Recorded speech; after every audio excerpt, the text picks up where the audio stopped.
जय जगन्नाथ दर्शक बंधु संध्या आरती समय ठाकुर को दि जाइथिबा बासी फूल अर्थात सकाळे पूजा समय जो फूल ठाकुर को दि जाए संध्या आरती समय से ही फूल बाहर करने आवश्यक ना नुह। आज से ही विषय आम आलोचना करवा। साधारणतः भाव में आम कौन करुचे सकाळे जेते बेले ठाकुर को पूजा करुचे ठाकुर को पूजा करिवार आरंभ करुचे ता पूर्व दिन दि जाइथिबा समस्त फूल को आम बाहर करुचे एवं ठाकुर घर को भल भाव में ओढ़ई सारिबा परे आमे कौन करुचे ठाकुर समस्त फूल बाहर करुचे ठाकुर को कौन करुचे स्नान करुचे भल भाव में वस्त्र परिधान करुचे चंदन सिंदूर पुष्प दे ठाकुर को पूजा करुचे। ये तो रहा प्रकृत विधि। कहीं प्रत्येक दिन सकाळे आमे प्रथमे जेते बेले ठाकुर को पूजा करवा ठाकुर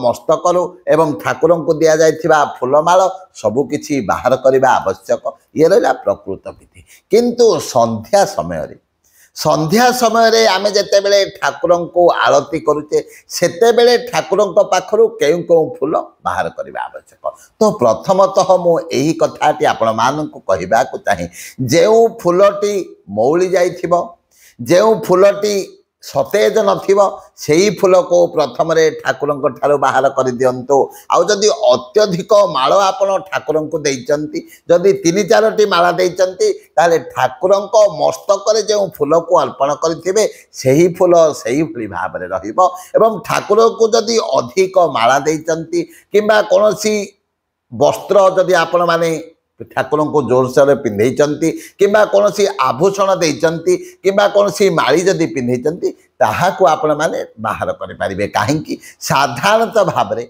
आम दिन सारा कौन करुचे कौन सी कार्य जदि जाइए जेते बेले घर को फेरुचे आम कौन करुचे वस्त्र को बाहर करुचे किसी वस्त्र को आम परिवर्तन करी नूतन वस्त्र पिंधुचे जेहेतु ठाकुरंकर ये मानवचित लीला तेणु आमे किछिटा परिवर्तन करिपारिबा किछि फूल को बाहर करिपारिबा। किंतु मने रखंतु संपूर्ण भावे समस्त फूल को बाहर करिवे नाही। ठाकुरंक मस्तक जो फूल दि जाइथिबो सेही फूल को बाहर करिवे नाही।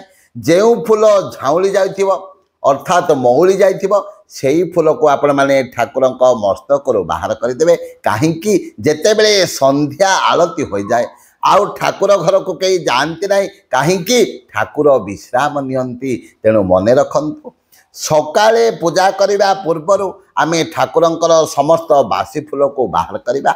किंतु संध्या आरती समय आमे कौन करवा जो फूल मौली जाइथिबो जो फूल असना भली देखा जाउथिबो सतेज नथिबो किंबा अत्यधिक माल जदि आमे ठाकुर को देइचे सेही फूल को बाहर करिवे।